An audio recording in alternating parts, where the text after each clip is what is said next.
Without the ones like you, who work tirelessly to keep things running, everything would suddenly stop. Hospitals, factories, schools, and power plants, they all depend on you.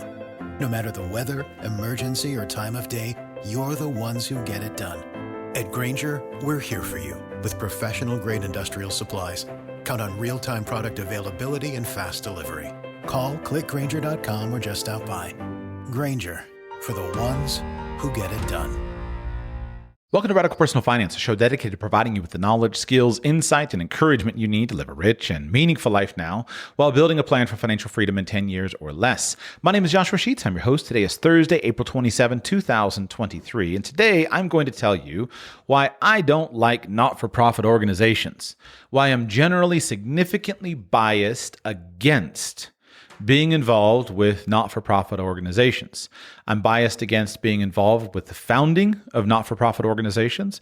I'm against being involved generally with the operation of not-for-profit organizations, and I'm against being involved in giving to or donating to not-for-profit organizations.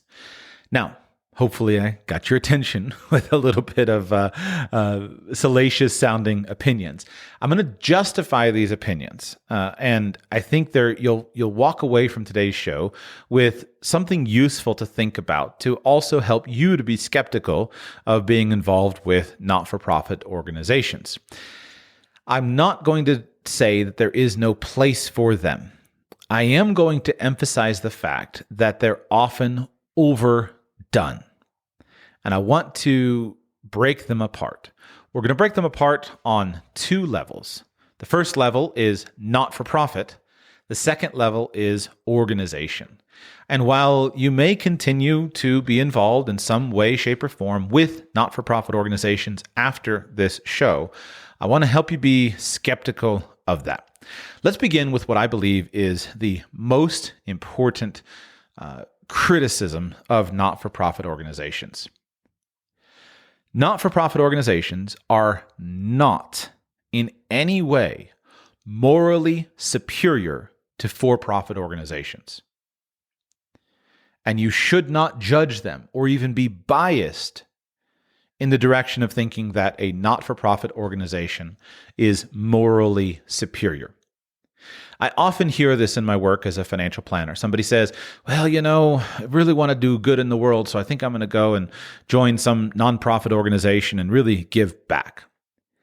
I think nonprofit organizations are rightfully viewed skeptically. The first reaction that we should have to not-for-profit organizations is that these organizations are leeches on society. Think about it.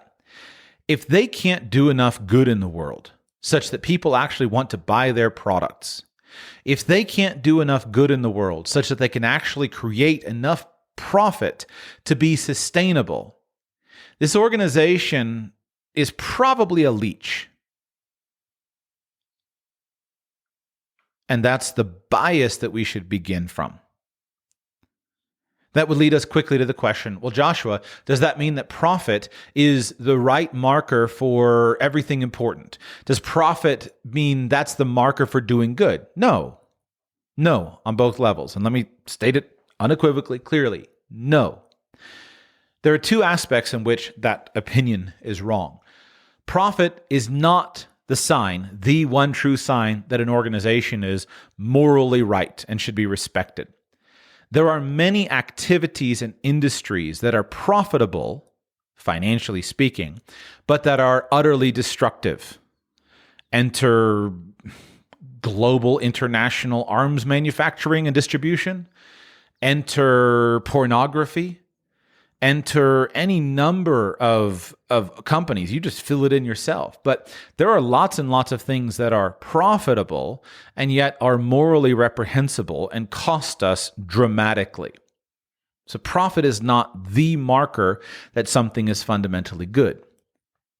In addition, not all important work is compensated in terms of money. And in fact, for some of the most important work, money often just gets in the way. Your next door neighbor died a couple months ago, and you look out the window and you see that his elderly widow is struggling to get the lawnmower out of the garage and back to go out and mow the lawn that's getting a little bit too tall. Should you trot across to your next door neighbor and say, "Hey, listen, if you'll pay me $50 a week, I'll mow your lawn for you"? Or should you just simply go out and take your lawnmower and mow her lawn and say, "Please go back inside, I'll take care of it"? Obviously, the second one is a vastly superior moral choice to make. So why do I say that not-for-profit organizations are rightfully viewed first and foremost as leeches? Well, profit may not be a perfect indicator of moral rectitude in the affairs of a company. But if there is a free market, and if a company is engaged in honest competition, and if a company's profits are generated from the free will decisions of customers to buy that company's product or service, then profit is an indication that the company is doing something that the customers value. Profit is an indication that the company is bringing value to the marketplace. So while we do need additional screens to understand if this is true value, real value, or if it's just financial value, we do also need the screen of financial value. Financial value indicates that a company is doing something that people value. As long as there is no coercion or control or manipulation in the marketplace, then profits are a sign that the company is doing something that people want. That's a very important first screen. Profit also implies some measure of sustainability. When a company has profits, it implies that there is a model here in which the company can continue to deliver that value, that the price that customers are willing to pay for the product or service is in excess of the raw materials and the labor and the inputs into that process. That's what profit means. In addition, if there is profit, there's a good indication that the company itself may be sustainable. I use the term leech intentionally because leeches are things that cannot survive on their own. If you detach a leech from its host, the host that it's sucking on, the leech is going to die eventually for lack of food. It only lives if it has a host to suck on. Compare that model with the host that can go out and find the organism. Let's say it's a human being that can go out, can find food, and can generate things and do things. When you have a not-for-profit organization that relies upon donations in order for it to do its work, then it is by definition unsustainable. If the donations stop, it cannot sustain its operations. It is not a self-perpetuating organism. Rather, it's something that is entirely dependent upon other people for its existence. And this means that a lot of the problems that we would like to solve, that many people try to solve with a not-for-profit organization, can't be fully solved because there is no ability of these things to replicate. Now, I'm touching on some things that are well known in the world of international aid and charity, etc., and nobody has perfect answers. Because while I used a little bit of a sensationalistic approach to try to get you interested, the truth is that not-for-profit organizations might be necessary. But it's important that we're skeptical of them in order to not make issues in the marketplace. Those who are involved in aid, charity, etc., often understand that when you are involved in charity, you can very easily do much more harm than good. And if you think about models that include profit, those models often face certain restraints that limit the harm they do in favor of good. I want to illustrate this to you with two practical examples that make this the most clear.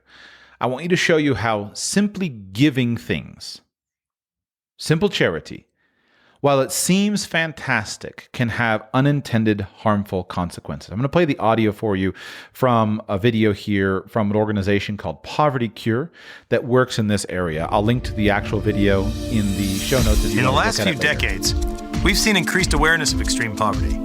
Celebrity campaigns like Live Aid, Make Poverty History, and the One campaign have made great strides to raise awareness and get people involved in helping the poor. We've seen the growth of social entrepreneurship, nonprofits, and NGOs. We've sent trillions of dollars to the developing world, and thousands of people have volunteered and dedicated their lives to working with the poor.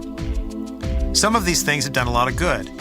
Unfortunately, others haven't had the positive effect that we're hoped for. This brings us to another core focus of this series. How do we connect our good intentions and desire to help with things that actually work? The rock star Bob Geldof, who's worked with Bono and other celebrities to increase awareness about extreme poverty, once said, "We need to do something even if it doesn't work." Now, Geldof's commitment and his advocacy for the poor is an example for us. But notice that his remark overlooks a possibility. The something that we do may actually cause harm. Our good intentions may have unintended consequences.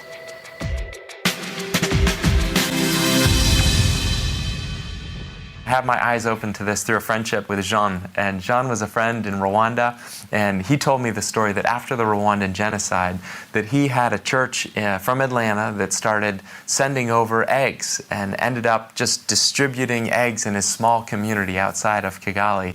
And this seems like a great thing to do, right? The church wanted to help after the genocide. But Jono, a few years before, had started a small egg business himself. He put this investment in all the materials that he needed to start this egg business. His business was starting to grow, it was starting to take off, and then all of a sudden, in one summer, there became this surplus of eggs that were flooding the market in his area.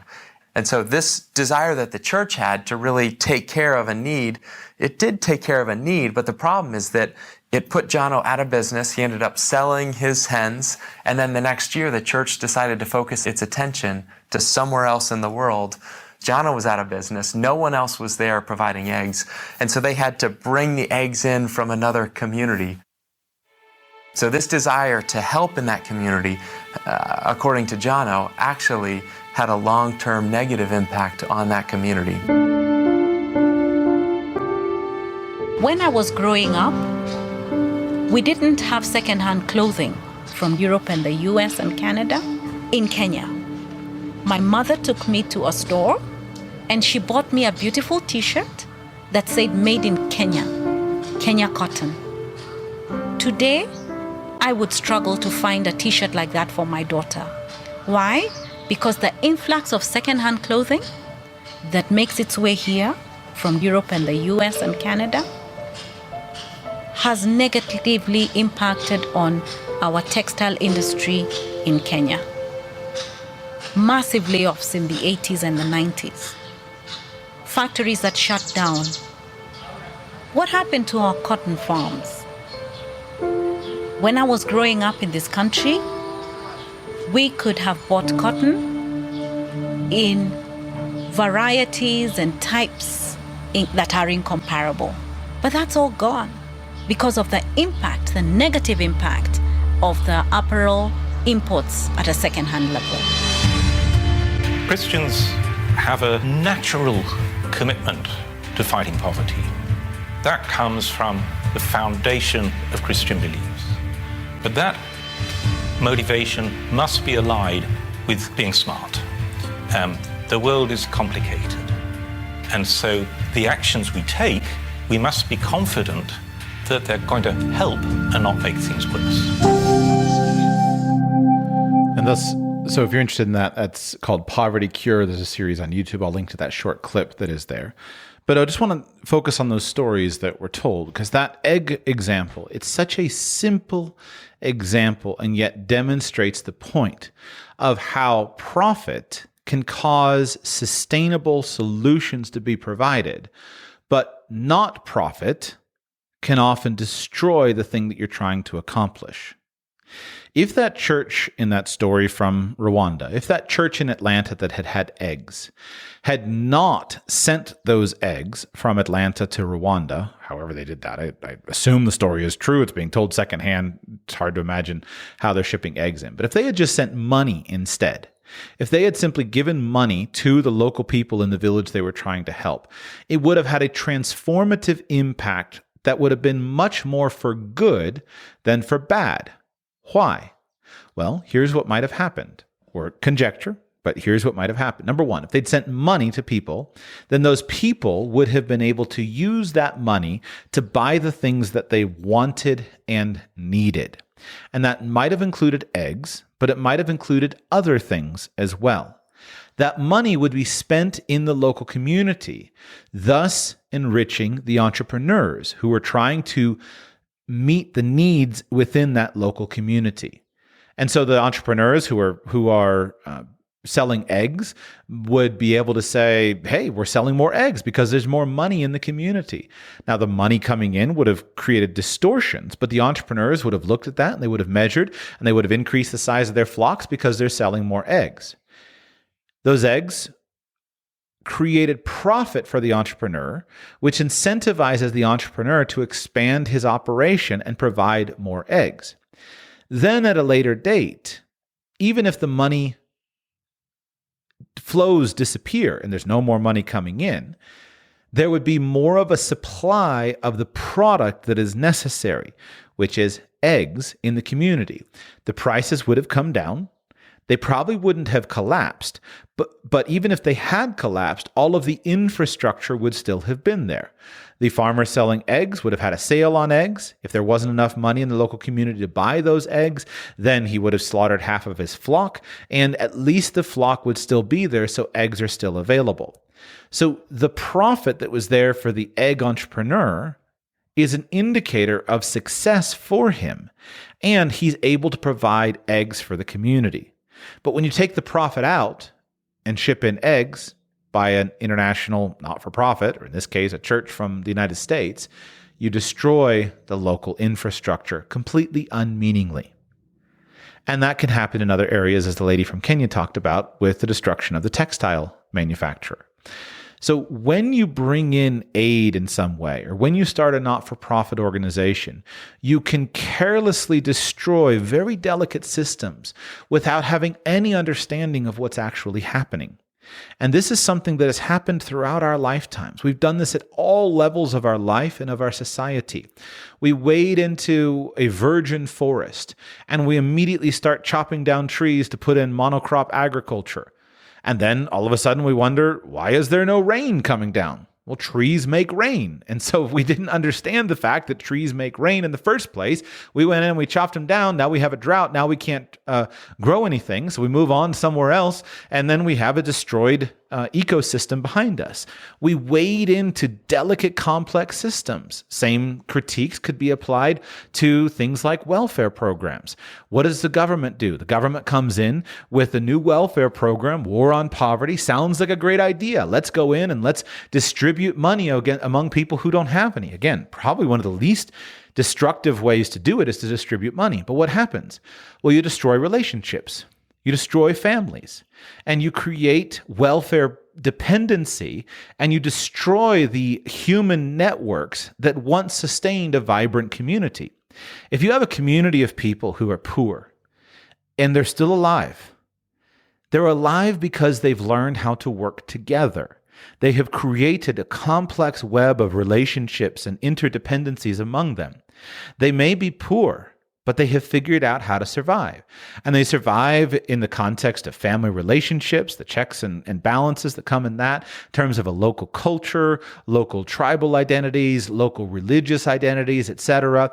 And there's a community spirit. There is leadership that emerges in a community. When money gets pumped in, those things disappear. And so you have a couple of things that happen.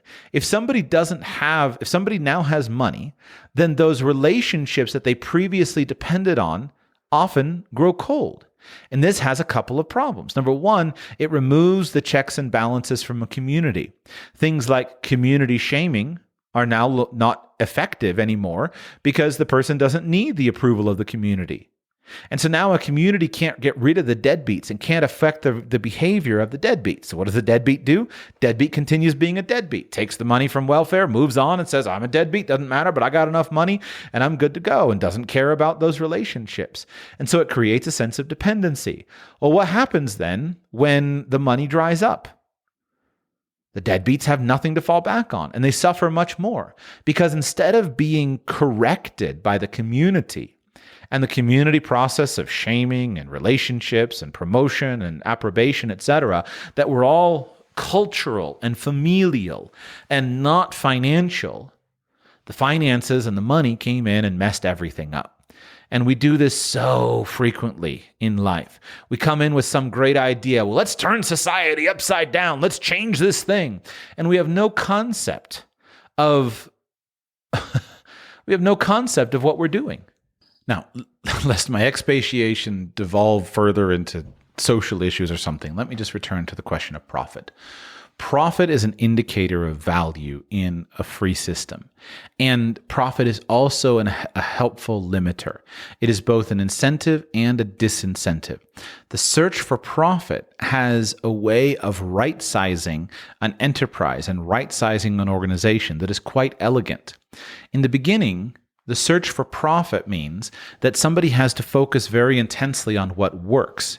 And this is different than the not-for-profit approach. The not-for-profit approach often depends upon massive levels of donations to get started. Not always, but many times. And those massive levels of donation can lead to a significant distortion in the marketplace. And so a not-for-profit organization that sets out to collect lots of money and go in and solve this thing is so big, so fast that well-meaning, ignorant people can come in and destroy something before they have any idea what they're doing. Whereas somebody who has to search for profit goes through a process of discovering the minimum viable product, marketing it to the marketplace, see what the marketplace wants, come back, iterate, improve, etc., go out, offer it again.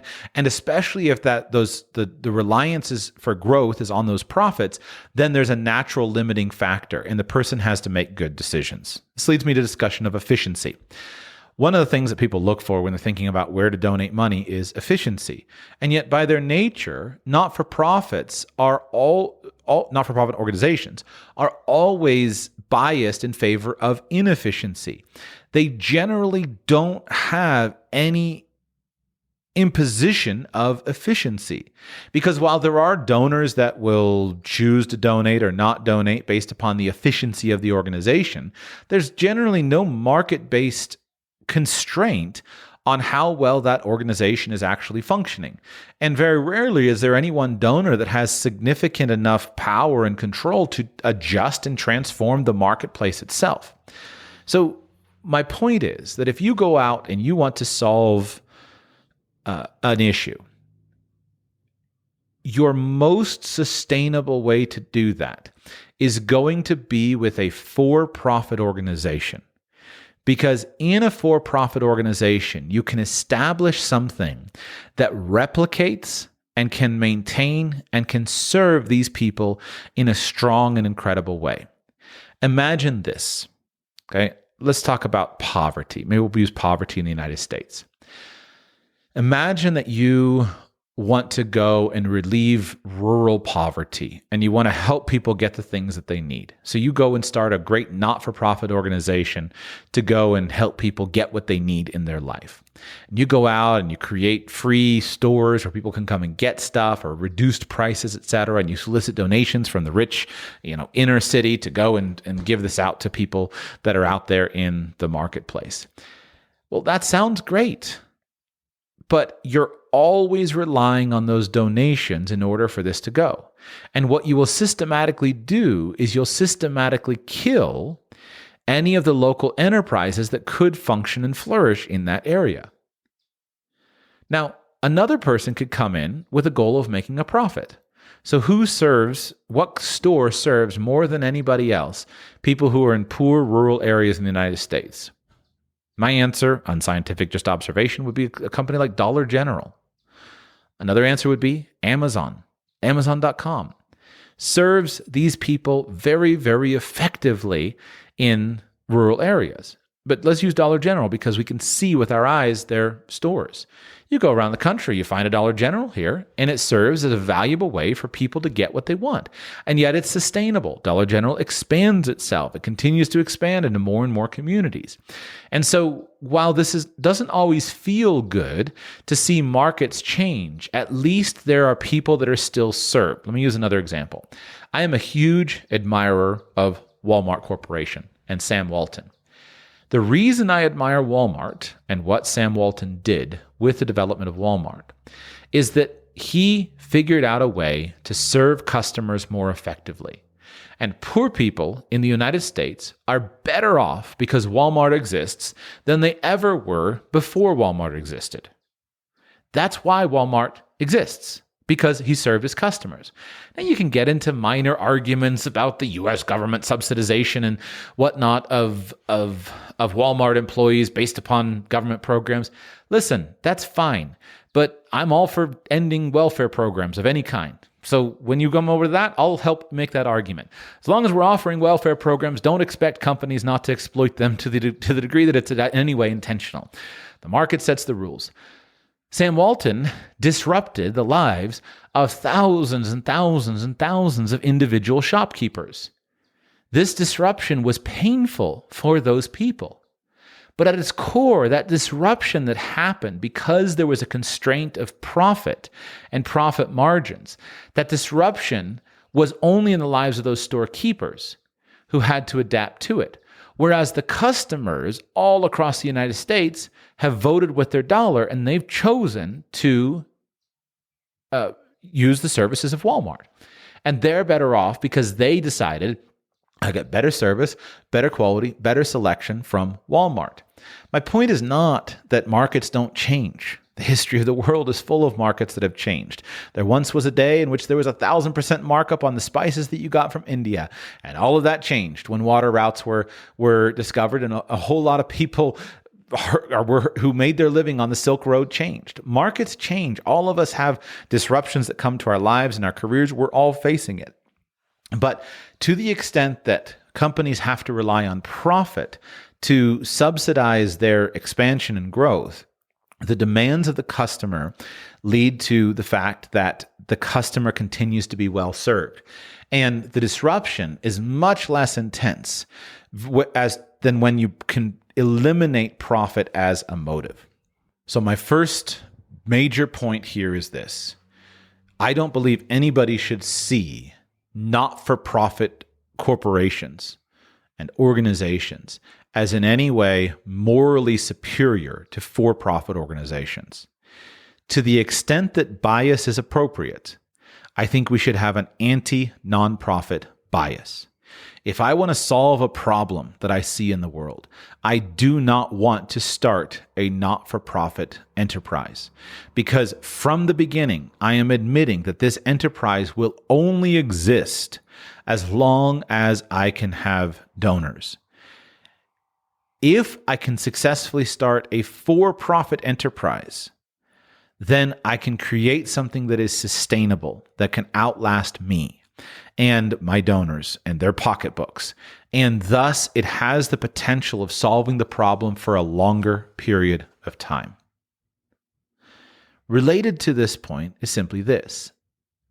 The amount of profit that you choose to generate from your business is highly optional. One argument that people make in favor of not-for-profit organizations is that, well, there's a tax deduction. I can deduct the money that's there. Guess what?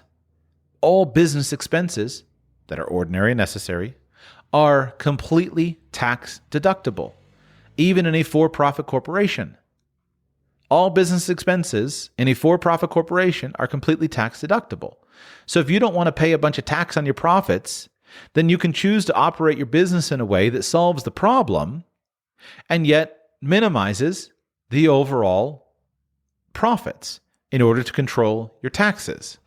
Without the ones like you, who work tirelessly to keep things running, everything would suddenly stop. Hospitals, factories, schools, and power plants, they all depend on you. No matter the weather, emergency, or time of day, you're the ones who get it done. At Grainger, we're here for you with professional-grade industrial supplies. Count on real-time product availability and fast delivery. Call, click Grainger.com, or just stop by. Grainger, for the ones who get it done. I think you have vastly more control while following the law over your taxes, etc., in a for-profit business than you do in a not-for-profit business. Because of the tax-deductible nature of contributions to a not-for-profit organization, the scrutiny is higher, the disclosures are higher, and the requirements are higher. So if you see a need in the marketplace, go out and start a business, trying to assess that need. And if your business winds up creating losses, with appropriate structuring and pre-planning to make sure you have the right use of that, those losses may be completely deductible against your income, just like your contributions to a not-for-profit organization would have been. So in this area, like in many other areas, we have a choice. Do we want to focus on being effective, or do we want to focus on feeling good? The best corollary I would give of this principle would be my encouragement of price gouging after a storm or something like that. Years ago, I've recorded a whole podcast on it. But put simply, when government impose price controls, as in anti-price gouging laws or rent controls or something like that, any form of price control, when governments impose price controls, they create a distortion in the marketplace that leads to shortages. Every time. Sometimes those shortages are small and temporary, sometimes they're long-term. But when governments impose price controls, and the most obvious example is anti-price gouging laws, quote unquote, it's a euphemism for a price control, government price fixing, they impose shortages. So there are always shortages because of these price fixing laws. So they make people feel good because we say, well, people aren't being ripped off because of price increases. Okay. But what they lead to is shortages. So the people can feel good about the fact they're not getting ripped off, but they can't get the stuff that they want. And so many times people will sit around, they feel good about something, and they can't get the stuff that they want. And if you get rid of the idea of feeling good and you want to focus on what's effective, the answer is let the market adjust prices.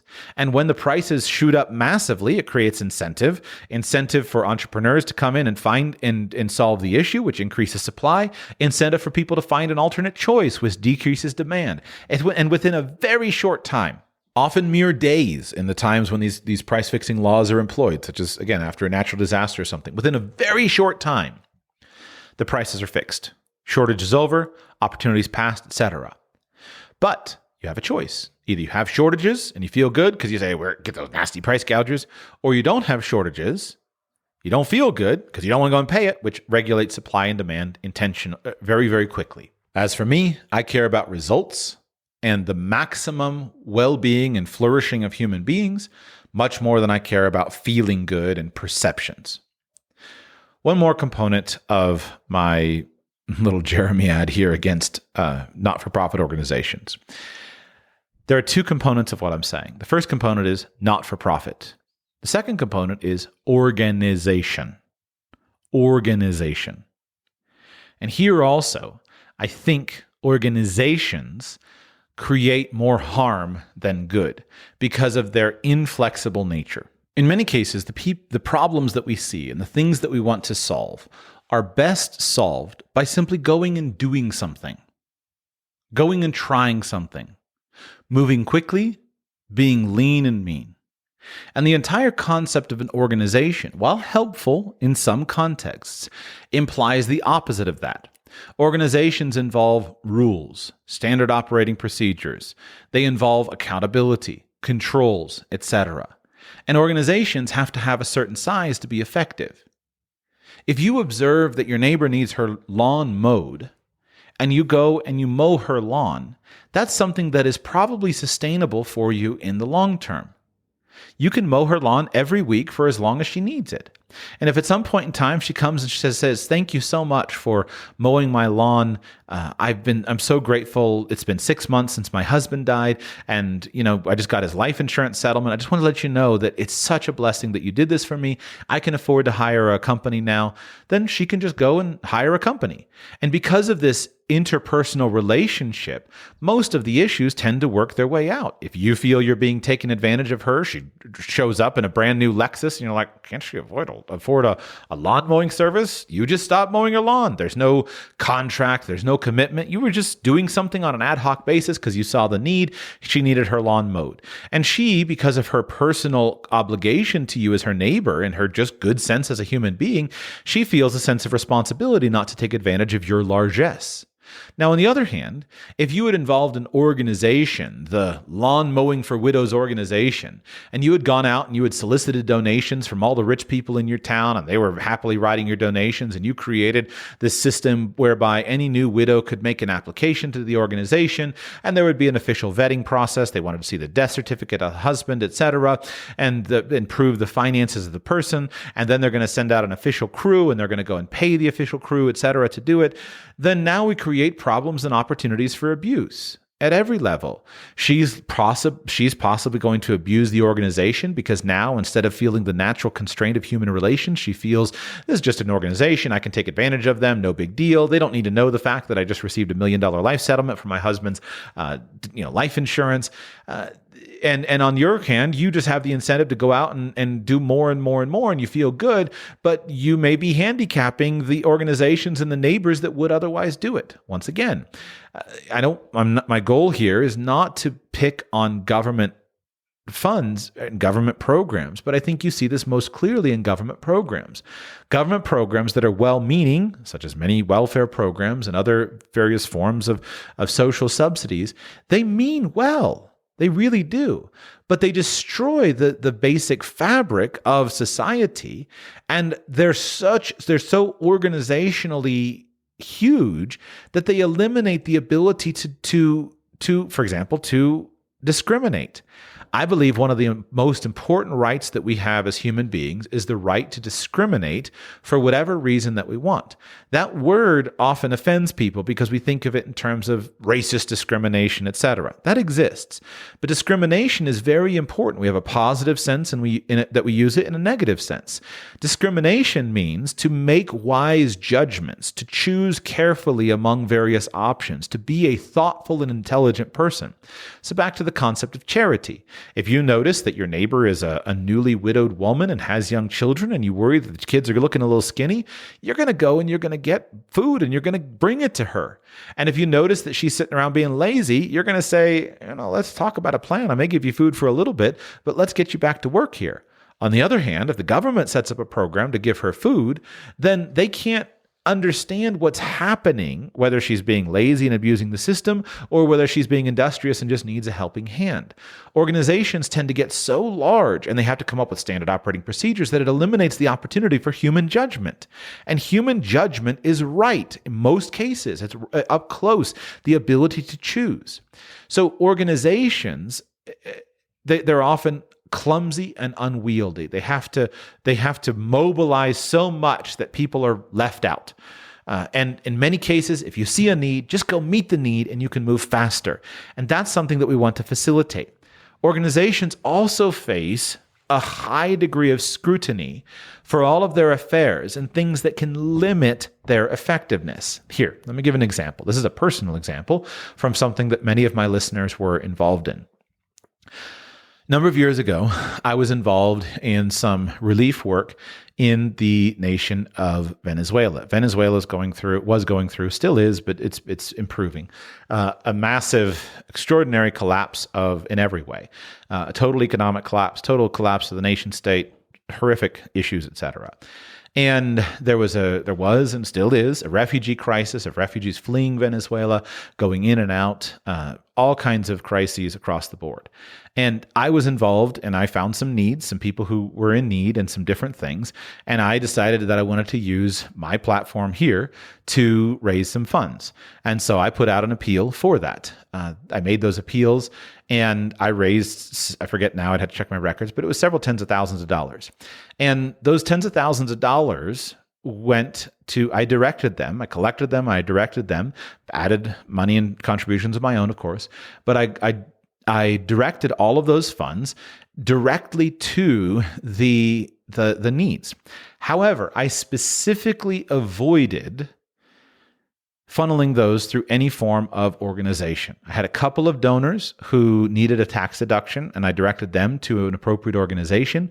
But the vast majority of the funds, I specifically avoided directing those funds through an organization. Why? Because I care about effectiveness and the needs that I wanted to meet. It was most important that they were effective rather than organized. And some of the actions that were undertaken with the funds were flat out illegal in international organizations. Organizations could not participate in them. They were not immoral, but they were illegal. We smuggled food across international borders. We moved into some places where they weren't where organizations would never have been permitted. We provided funds to a couple of people who were in need, purchased some vehicles, purchased food, purchased seeds, etc. And today, because of the contributions of the Radical Personal Finance audience, there are a couple of very hardworking relief workers who have vehicles that they're using to provide for the refugees who are in need, who were in need and are in need. And then all across the nation of Venezuela, there is an extraordinarily successful food program that is facilitated within Venezuelan prisons, which are primarily full of political prisoners, that are feeding the prisoners and creating large amounts of sustainable results. And those results are partly with food and also with an element of spiritual renewal and spiritual transformation in terms of the various Christian missionaries that were able to organize it. None of it would have been possible through an organization. None of it. But it was all possible because I avoided the use of the organization. I saw a need for money. I raised the money as quickly as possible. I sent the money in literally stacks of cash right to the people who needed it. They deployed the money very quickly at the time when it was urgent, and then I stopped. And I kept the source of the funds secret from those who ever knew about it. I tried to make sure that there was virtually no connection between the transfer of money. I was the center point of it. It passed from you to me, but then I passed it through a couple of conduits, trustworthy men, who were able to put it to what it was needed, but it was never tied back to you. And so there was no connection, and thus it created no dependency. Nobody knows that you were the one who gave it because there's no records exist. It's not there. It just passed it along. And I gave stacks of cash to people that I know are trustworthy, who then quickly took the stacks of cash, put it to what it was needed, purchased the things that were necessary, etc. By the way, I never gave aid. All of the stuff was purchased from as close as possible. All of the supplies, the seeds, the tools, the medical supplies, etc. All the stuff that we purchased it from the closest possible place, so that those merchants would have profits, so that those merchants would continue to do it. So I intentionally didn't solicit international donations of stuff for all the reasons that I've discussed. It's not as effective.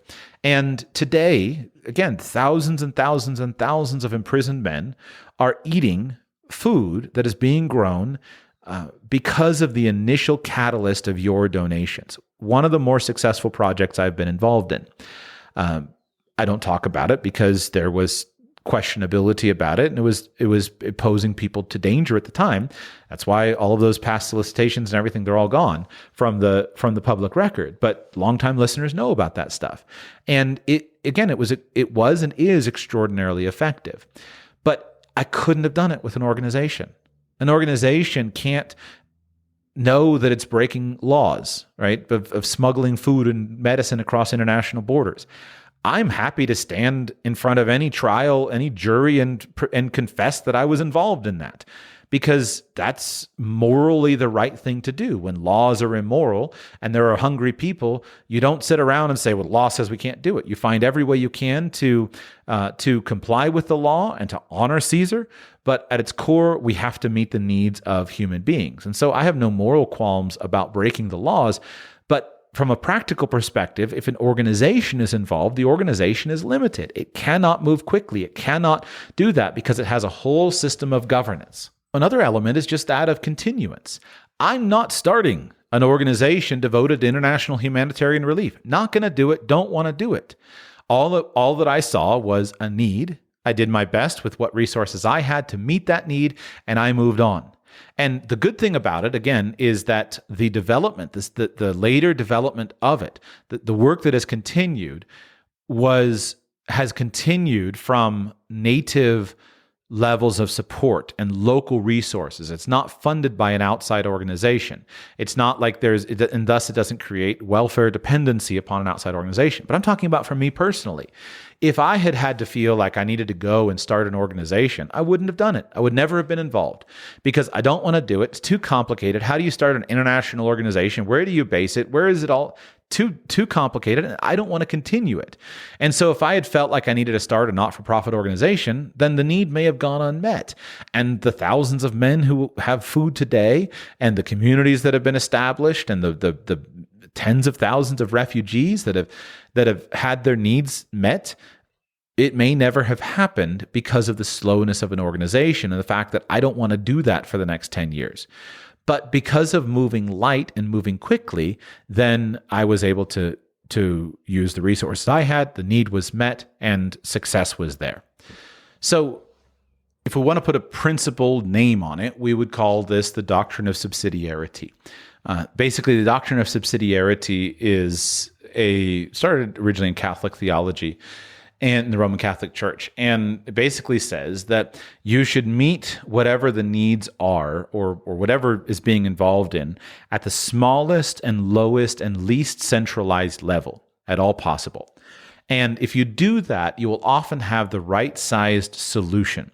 So if you can meet a need at an individual level, meet it at an individual level. If it's a family level, community or neighborhood, do it there, and expanding outwards. And there are very, very few needs that should ever be discussed at a level that goes probably beyond the community level, the localized community of people that know one another. And when we move into the organizational space, we quickly take on things at a much bigger level than those levels. And this has the effect of discouraging those who would be involved in good works and charity and aid, etc.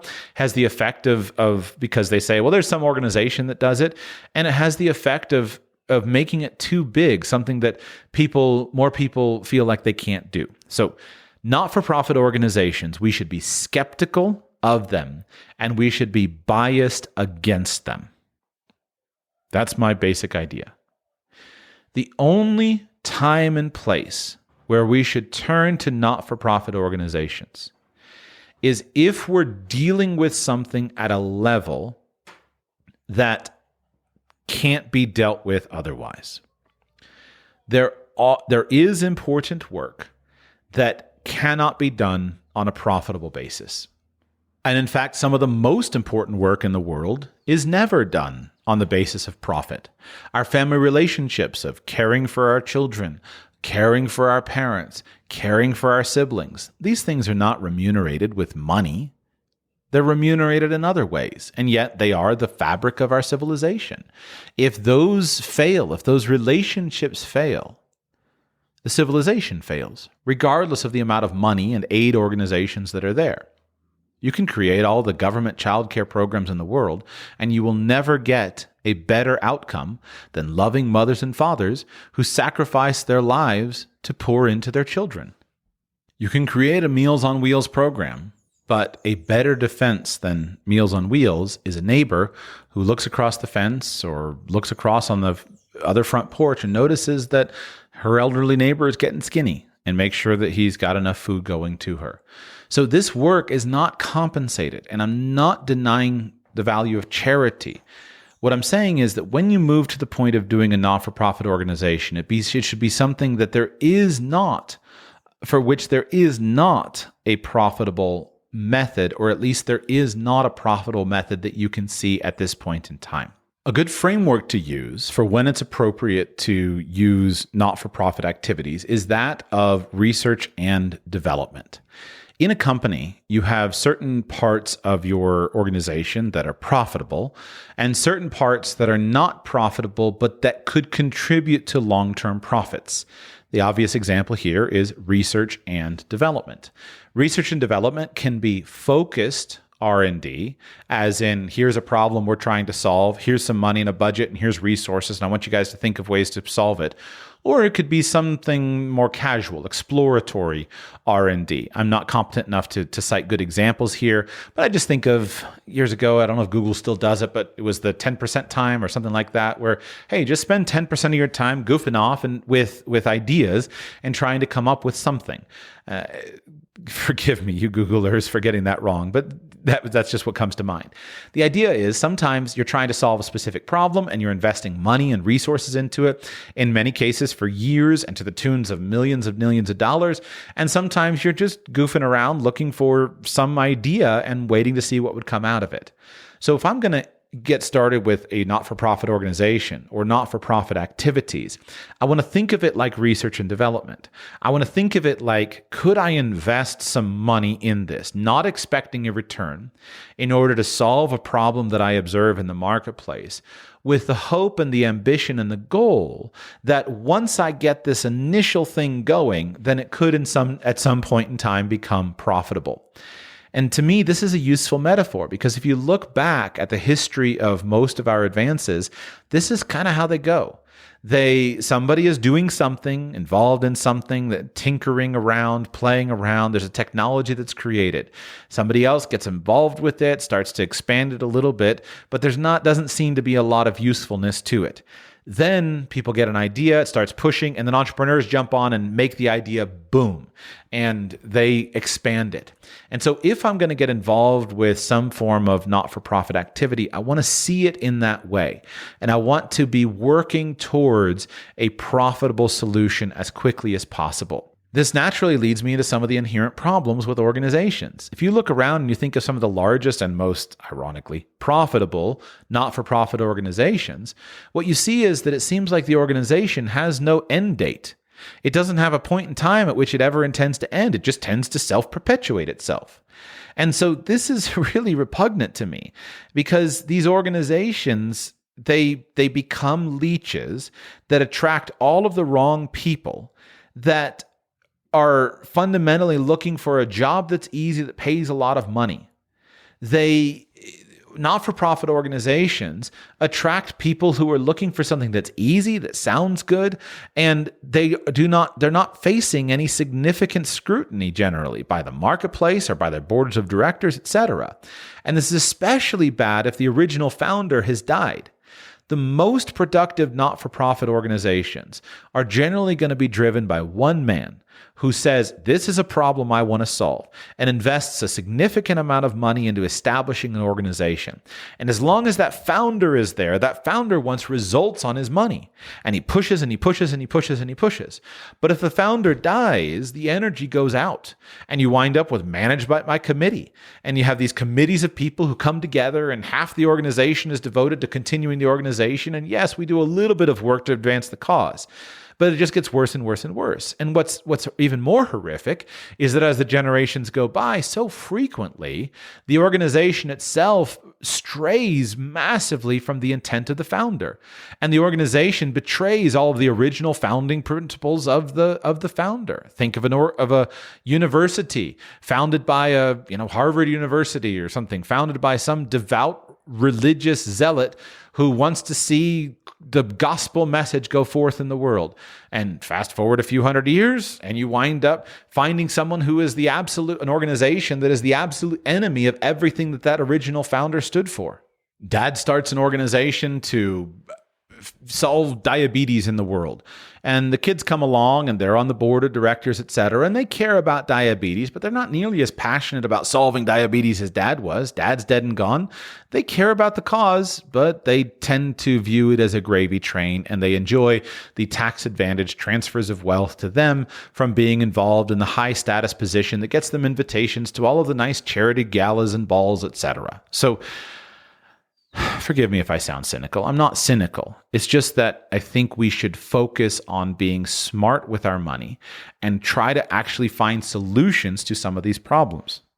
The greatest problem solvers in the world, as far as I'm concerned, are entrepreneurs, because those entrepreneurs see a problem in the marketplace and they have to figure out how to solve that problem for people, and they have to figure out a way to do it that is profitable. And in so doing, they create a sustainable, long-lasting solution.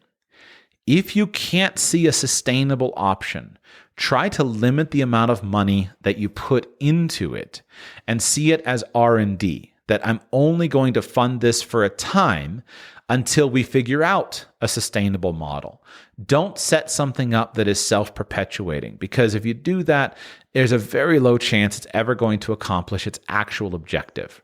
Recognize that if you get involved in charity work, which is another way of expressing what many not-for-profit organizations do, the distortions that you bring to the marketplace can utterly destroy your ability to solve the actual problem you're trying to solve. So before you get involved heavily, make sure you test in small portions on a local basis for a long period of time the solutions that you're trying to bring about globally. Don't get too big too fast, or you'll wind up destroying an ecosystem that you don't understand. If you're going to start an organization, which is appropriate at certain scales, if you're going to start an organization, set an expiration date on that organization. I don't know for sure, but my guess is that an organization shouldn't last for more than 20 years. That's a bias I have. I can't prove the number, just one of those things that feels about right. You could convince me of a little longer, a little shorter. But 20 years is probably the maximum duration that any organization should have, any not-for-profit organization should have. An organization should be funded, and it should solicit the money that it needs, and then it should disappear in about 20 years. That's long enough to do good work. It's long enough to advance the cause of science. If it was an organization that was designed to solve breast cancer and it hasn't succeeded in that, then it clearly is a failure if it's been going on for decades and decades and it hasn't succeeded. So what it should do is take all of its resources, publish them all, make them available to the world, put all of its research available, create a standalone website or something like that, make the information, and then terminate itself and let somebody else come along to work on the problem. And again, I'm making up the 20-year number just based upon a gut instinct, but it's hard for me to imagine any project that is worth doing that there's going to be any sign of success if it endures for more than 20 years. Probably the most inspirational example would be the Apollo Moon project in the United States. In less than a decade, the U.S. Space researchers, the NASA, et cetera, the U.S. government, were able to go from no concept, no clear way to do it, not knowing how to do it, to putting a man on the moon in less than 10 years.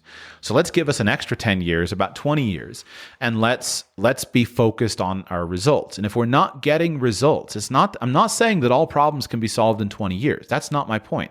I'm not saying that if breast cancer isn't solved in 20 years, then we're going to stop working on solutions. What I'm saying is that the organization is probably unnecessary, and that organization should probably disappear. It should make public all of its research. It should publish everything so that it's available for others as a common good. And the organization should disappear, and some other organization with some other set of people and some other set of founders and directors and donors, et cetera, with some other set of ideas of an entirely new and novel perspective should come along and pick up the baton and try to solve that problem. And that if you find yourself in the position where you are funding something like this, then you should seriously consider putting an expiration date, because you got to get rid of the professional organization fillers, the professional seat sitters that are going to be attracted to your organization. And you need to make sure that your really important positions are filled by true believers who care about the cause, and that they understand we're here for a time, we're going to make a difference in this cause, and then we're going to move on. And if you're the donor, it's very much within your best interest to make sure that all of the money is spent during your lifetime while you are around to supervise it, and or within a very short time from your death, where those who knew you and who want to honor you are around to get the job done. Otherwise, there's a good chance that in the fullness of time, your organization will be taken over by your ideological enemies, who it starts with a slight difference from what you think, and it winds up being taken over by your enemies who come in and co-opt it, because guess what? There's money and there's power and there's influence here, and we don't have to do it. All we got to do is control the organization, and we're good to go. And because of the lack of feedback loops, appropriate feedback loops from the marketplace, of the need to continue to serve clients and customers in a profitable way, the need to continue to run a competitive organization in the face of fellow competitors, then we face significant problems. In conclusion, there are people who need to establish organizations. And those organizations, probably in many cases, to solve significant issues, will be not-for-profit organizations. And these can be done, and there are good reasons to do it, even in terms of financial planning and creating an impact for the money. But it shouldn't be our bias in favor of these organizations, and it shouldn't be our bias to favor a not-for-profit endeavor instead of a for-profit endeavor. If we care about results, we should focus on undoing those two things and only bring them in as a last resort for the very wealthy for whom they're appropriately suited. And in the same way that I apply the lens of scale to all financial planning decisions, which shows you why one action is correct at one stage and incorrect at a different stage, it's the same action, we should apply the lens of scale to our charitable work and to our charitable donations. I don't understand why a guy who's got $5,000 in his donor-advised fund is giving that money to a big organization. I think that's silly. You should always take your money and give it at the level at which you can actually make an impact. $5,000, if you're going to give $5,000, you should give it in a place where you can impact it. So that's probably to a person or to a few people. Give $5,000 to some giant multi-million dollar not-for-profit organization. What was the point? On the other hand, if you got $5 million that you need to get to work, that you're not going to give it to an individual, generally speaking. So that's where you need to get it into an organization. And what we can do is we can catalyze in our day this appropriate thinking, and we can start to rebuild some of the broken webs of relationships and community ties that have been so destroyed by the professional fundraising system and by the professional governmental system. If my little monologue here was hyperbolic, it was only intended to attract your attention to these important points. I hope that it's useful to you. I genuinely do believe a lot of not-for-profit organizations cause more harm than good, but I'm not saying there's not a place for them, but that we should be careful of them. And we need to be very, very careful with our charity in such a way that is actually effective. And we should give our charity dollars in a place where we can control it and in a place that we can make sure that it is doing good. Because it can take an awful long time for an organization that is filled with people whose salary depends upon their not noticing that the organization is causing more harm than good, for them to actually notice that their organization is causing more harm than good. But you as an individual can notice that pretty quickly, and you can adjust and adapt. Profit is not an enemy. It is not something to be looked down on. It is not something to be discarded. Profit is the indication of sustainability of an enterprise. So before you go and look for a non-for-profit solution, look for a for-profit solution.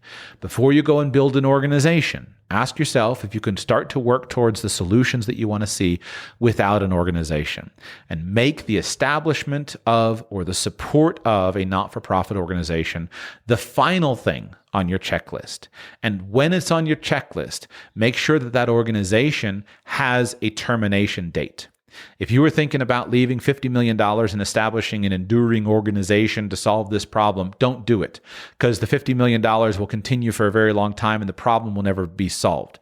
So set the $50 million and say at the end of at the end of 20 years, this $50 million is going to be gone. And if you haven't figured out how to spend it on the cause, then it's all going to be given away.